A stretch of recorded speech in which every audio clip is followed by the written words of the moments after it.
ओम शांति। आज 15 अगस्त 2024। आज की मुरली। मीठे बाबा कहते हैं, मीठे बच्चे, बाप आया है तुम्हें सच्ची स्वतंत्रता देने, जमघटों की सजाओं से मुक्त करने, रावण की परतंत्रता से छुड़ाने।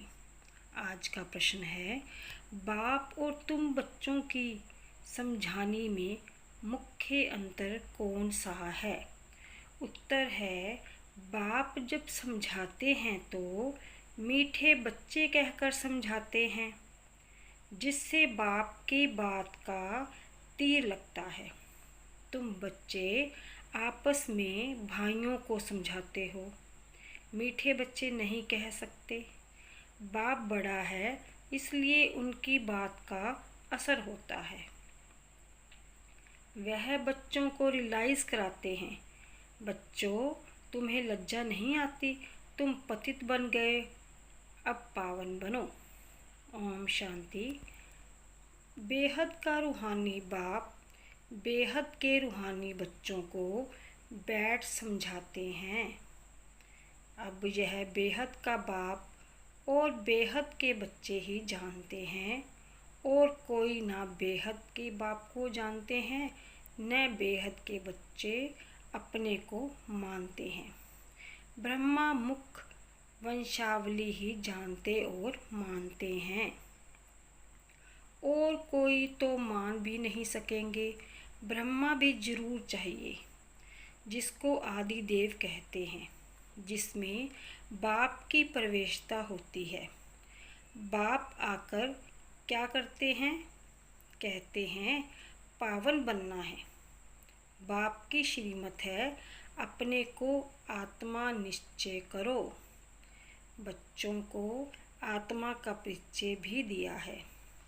आत्मा भ्रिकुटी के बीच में निवास करती है। बाबा ने समझाया है, आत्मा अविनाशी है, इनका तख्त यह विनाशी शरीर है। यह बातें तुम जानते हो कि हम सब आत्माएं आपस में भाई भाई एक बाप के बच्चे हैं। ईश्वर सर्वव्यापी कहना यह भूल है। तुम अच्छी रीति समझाते हो। हर एक में 5 विकारों की प्रवेशता है, तो कई समझते हैं यह ठीक बोलते हैं। हम भाई भाई हैं तो जरूर बाप से वर्षा मिलना चाहिए, परंतु यहाँ से बाहर निकलते हैं तो माया के तूफानों में चले जाते हैं। कोई विरले ठहरते हैं, सब जगह यह हाल होता है। कोई थोड़ा अच्छा समझते हैं तो जास्ती समझने की कोशिश करते हैं। अभी तुम सबको समझा सकते हो।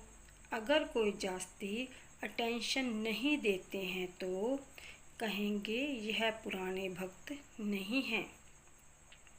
इन बातों को तो समझने वाले ही समझें। कोई नहीं समझते हैं तो फिर समझा भी नहीं सकते हैं। तुम्हारे पास भी नंबरवार हैं। कोई अच्छा आदमी होता है तो उनको समझाने के लिए ऐसे अच्छे को भेजा जाता है, शायद कुछ समझ जाए। यह तो जानते हैं, बड़े आदमी इतना जल्दी नहीं समझेंगे। हाँ, ओपिनियन देते हैं, इनकी समझानी बहुत अच्छी है। बाप का परिचय पूरा देते हैं, परंतु खुद को फुर्सत ही कहाँ है। तुम कहते हो बेहद के बाप को याद करो तो विक्रम विनाश हों। अभी तुम समझते हो बाप डायरेक्ट हम आत्माओं से बात करते हैं। डायरेक्ट सुनने से तीर अच्छा लगता है, वह बी के द्वारा सुनते हैं। यहाँ परम पिता परमात्मा ब्रह्मा द्वारा डायरेक्ट समझाते हैं। हे बच्चों, तुम बाप का कहना नहीं मानते हो। तुम सब तो कोई को ऐसे नहीं कह सकेंगे ना। वहाँ तो बाप नहीं है, यहाँ बाप बैठे हैं। बाप बात करते हैं। बच्चे, तुम बाप की भी नहीं मानेंगे। अज्ञान काल में भी बाप की समझाने और भाई की समझाने में फ़र्क पड़ता है। भाई का इतना असर नहीं पड़ेगा जितना बाप का असर पड़ेगा। बाप फिर भी बड़ा हुआ ना तो डर रहेगा। तुमको भी बाप समझाते हैं, मुझ अपने बाप को याद करो। तुमको शर्म नहीं आती? तुम घड़ी घड़ी मुझे भूल जाते हो।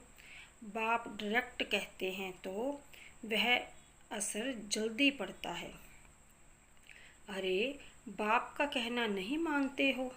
बेहद का बाप कहते हैं, यह जन्म निर्विकारी बनो तो 21 जन्म निर्विकारी बन पवित्र दुनिया का मालिक बनेंगे। यह नहीं मानते हो। बाप के कहने का तीर कड़ा लगता है। फर्क तो रहता है। ऐसे भी नहीं है कि सदैव नए नए से बाबा मिलते रहेंगे। उल्टे सुलटे प्रश्न करते हैं। बुद्धि में नहीं बैठता क्योंकि यह है बिल्कुल नई बात। गीता में श्री कृष्ण का नाम लिख दिया है, वह तो हो नहीं सकता। अभी ड्रामा अनुसार तुम्हारी बुद्धि में बैठा है। तुम बच्चे भागते हो, हम बाबा के पास जाएं, डायरेक्ट मुरली सुने।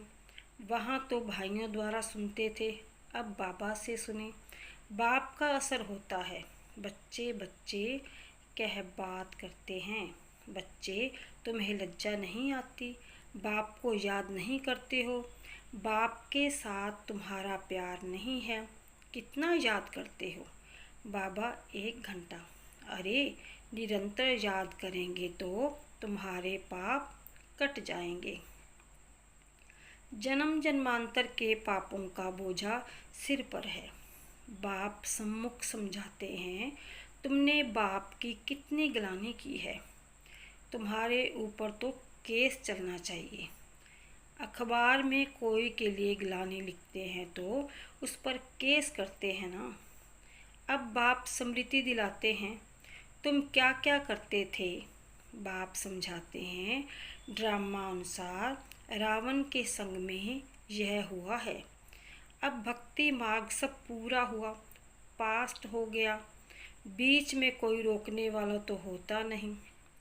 दिन प्रतिदिन उतरते उतरते तमो प्रधान बुद्धि बुद्धू हो जाती है। जिसकी पूजा करते हैं उनको ठिक्कर भीतर में कह देते हैं। इसको कहा जाता है बेहद की बेसमझी। बेहद के बच्चों की बेहद की बेसमझी। एक तरफ शिव बाबा की पूजा करते हैं, दूसरी तरफ उस बाप को ही सर्वव्यापी कहते हैं। अभी तुमको स्मृति आई है इतनी बेसमझी की जो बाप की ग्लानि कर दी है। अब तुम बच्चों ने समझा है तो अब पुरुषार्थ कर रहे हो बेगर टू प्रिंस बनने का। श्री कृष्ण सतयुग का प्रिंस, उनके लिए फिर कहते 16,108 रानियाँ थी, बच्चे थे। अभी तुमको तो लज्जा आएगी। कोई पाप करते हैं तो भगवान के आगे कान पकड़कर कहते हैं, हे भगवान, बड़ी भूल हुई, रहम करो, क्षमा करो। तुमने कितनी बड़ी भूल की है। बाप समझाते हैं, ड्रामा में ऐसा है, जब ऐसे बनूं तब तो मैं आऊं। अब बाप कहते हैं, तुमको सब धर्मों वालों का कल्याण करना है। बाप जो सबकी सद्गति करते हैं उनके लिए सब धर्म वाले कह देते हैं सर्वव्यापी है। यह कहाँ से सीखें? भगवानुवाच, मैं सर्वव्यापी नहीं हूँ। तुम्हारे कारण औरों का भी ऐसा हाल हो गया है। पुकारते हैं, हे पतित पावन, परंतु समझते नहीं हैं। हम जब पहले पहले घर से आए तो पतित थे क्या? देह अभिमानी बनने के कारण पतित बने। कोई भी धर्म वाला आए उनसे पूछना है, परम पिता परमात्मा का तुमको परिचय है?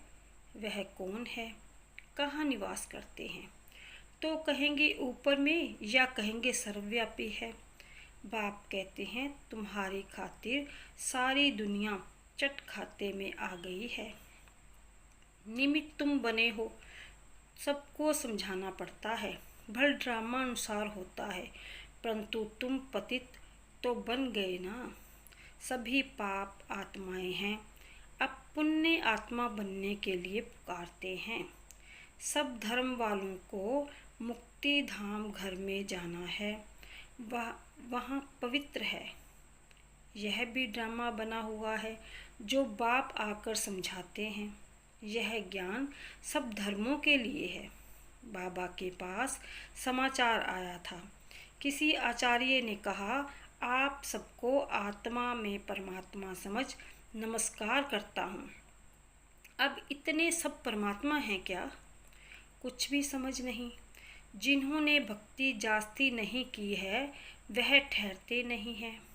सेंटर्स में भी कोई कितना समय ठहरते हैं। इससे समझना चाहिए कि भक्ति कम की है, इसलिए ठहरते नहीं हैं। फिर भी जाएंगे कहाँ? दूसरी कोई हट्टी तो है नहीं। ऐसी क्या युक्ति रचें जो मनुष्य जल्दी समझ ले? अभी तो सबको पैगाम देना है। यह कहना है कि बाप को याद करो।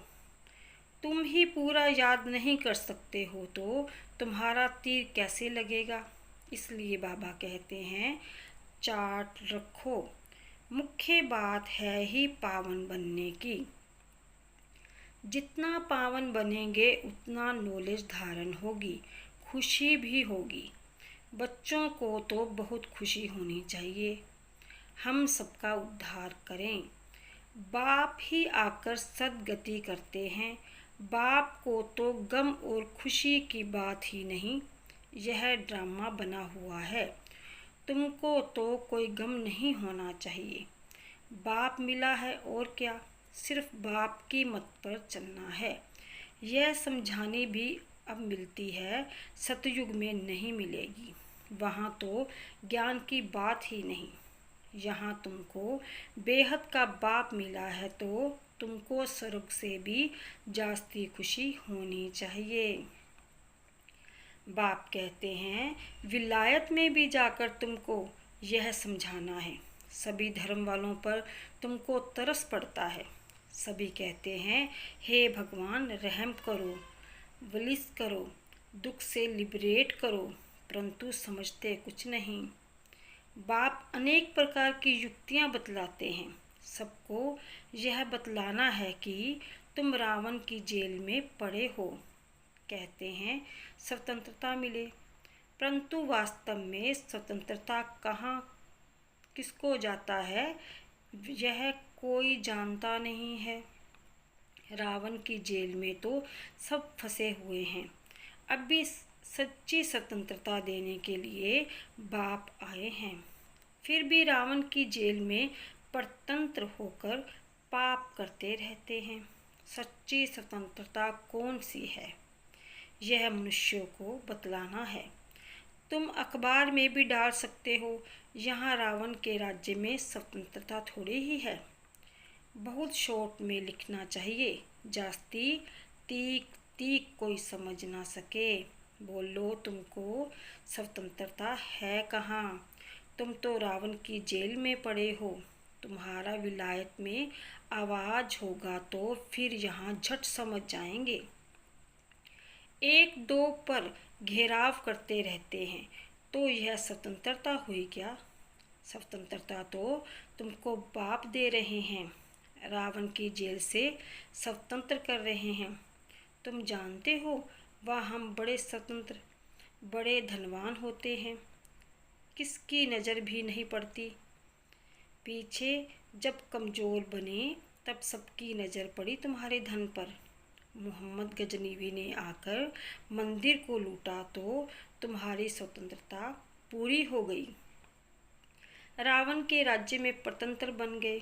अभी तुम पुरुषोत्तम संगम युग पर हो। अभी सच्ची स्वतंत्रता को पा रहे हो।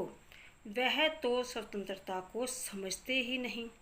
तो यह बात भी युक्ति से समझानी है। जिन्होंने कल पहले स्वतंत्रता पाई है वही मनाएंगे। तुम समझाते हो तो कितना आर्ग्यू करते हैं, जैसे बुद्धू। टाइम वेस्ट करते हैं तो दिल नहीं होती है बात करे। बाप आकर स्वतंत्रता देते हैं। रावण की स्वतंत्रता में दुख बहुत है, अपरम अपार दुख है। बाप के राज्य में हम कितना स्वतंत्र होते हैं। स्वतंत्रता उसको कहा जाता है। जब हम पवित्र देवता बनते हैं तो रावण राज्य से छूट जाते हैं। सच्ची स्वतंत्रता बाप ही आकर देते हैं। अभी तो पराये राज्य में सब दुखी हैं। स्वतंत्रता मिलने का यह पुरुषोत्तम संगम युग है। वह तो कहते फॉरेन गवर्नमेंट गई तो हम स्वतंत्र बने। अब तुम जानते हो जब तक पावन नहीं बने हैं तब तक स्वतंत्र नहीं कहेंगे। फिर जमघटों की सजाएं खानी पड़ेंगी, पद भी भ्रष्ट हो जाएगा। बाप आते हैं घर ले जाने, वहाँ सब स्वतंत्र होते हैं। तुम सब धर्म वालों को समझा सकते हो। तुम आत्मा हो, मुक्ति धाम से आए हो पाठ बजाने। सुख धाम से फिर दुख धाम में तमो प्रधान दुनिया में आ गए हो। बाप कहते हैं तुम मेरी संतान हो, रावण की थोड़ी ही हो। मैं तुमको राज्य भाग्य देकर गया था। तुम अपने राज्य में कितने स्वतंत्र थे। अब फिर वहाँ जाने के लिए पावन बनना है। तुम कितने धनवान बनते हो, वहाँ तो पैसे की चिंता नहीं होती है। भल गरीब हो फिर भी पैसे की चिंता नहीं, सुखी रहते हैं। चिंता यहाँ होती है। बाकी राजधानी में नंबरवार पद होते हैं। सूर्यवंशी राजाओं जैसे सब थोड़े ही बनेंगे। जितनी मेहनत उतना पद। तुम सब धर्म वालों की सर्विस करने वाले हो। विलायत वालों को भी समझाना है। तुम सब भाई भाई हो ना। सब शांति धाम में रहते हैं। अब रावण राज्य में है। अब घर जाने का रास्ता आपको बताते हैं। अपने को आत्मा समझ मुझे याद करो। कहते भी हैं भगवान सबको लिबरेट करते हैं, परंतु यह नहीं समझते कि कैसे लिबरेट करते हैं। बच्चे कहाँ मूंझ पड़ते हैं तो कहेंगे बाबा हमको लिबरेट कर अपने घर ले चलो। जैसे तुम लोग फागी में जंगल में मूंझ गए थे, रास्ते का मालूम नहीं पड़ता था। फिर लिबरेटर मिला, रास्ता बताया। बेहद के बाप को भी कहते हैं बाबा हमको लिबरेट करो। अब चलो हम भी आपके पीछे चलेंगे। सिवाय बाप के और कोई रास्ता नहीं बताते हैं। कितने शास्त्र पढ़ते थे, तीर्थों पर धक्के खाते थे, परंतु भगवान को नहीं जानते तो ढूंढेंगे फिर कहाँ से। सर्वव्यापी है फिर मिलेंगे कैसे। कितना अज्ञान अंधियारे में है। सर्व का सद्गतिदाता एक बाप है, वही आकर तुम बच्चों को अज्ञान अंधेरे से निकालते हैं। अच्छा मीठे मीठे सकीलिधे बच्चों प्रति माता पिता बाप दादा का याद प्यार और गुड मॉर्निंग। रूहानी बाप की रूहानी बच्चों को नमस्ते। हम रूहानी बच्चों की रूहानी माता पिता बाप दादा को याद प्यार और गुड मॉर्निंग। शुक्रिया बाबा शुक्रिया। आज की मुरली से धारणा के लिए मुख्य सार। पहला पॉइंट, एक बाप मिला है इसलिए किसी भी बात का गम चिंता नहीं करना है। उनकी मत पर चलकर बेहद का समझदार बन खुशी खुशी सबका उद्धार करने के निमित्त बनना है।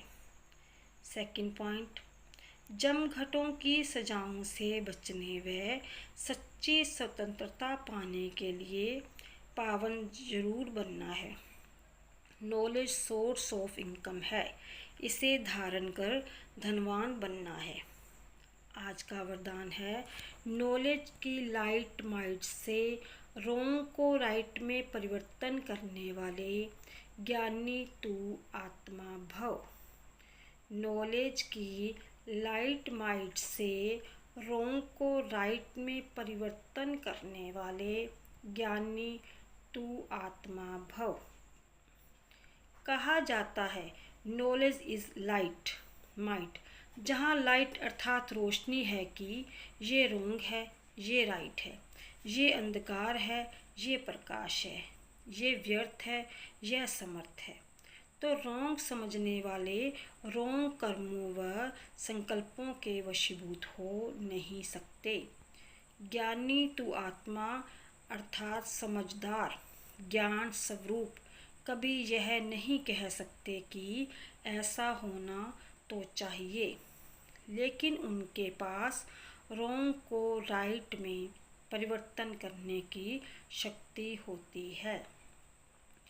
आज का स्लोगन है, जो सदा शुभ चिंतक और शुभ चिंतन में रहते हैं वह व्यर्थ चिंतन से छूट जाते हैं।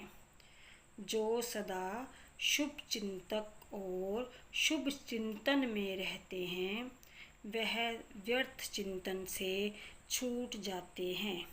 ओम शांति।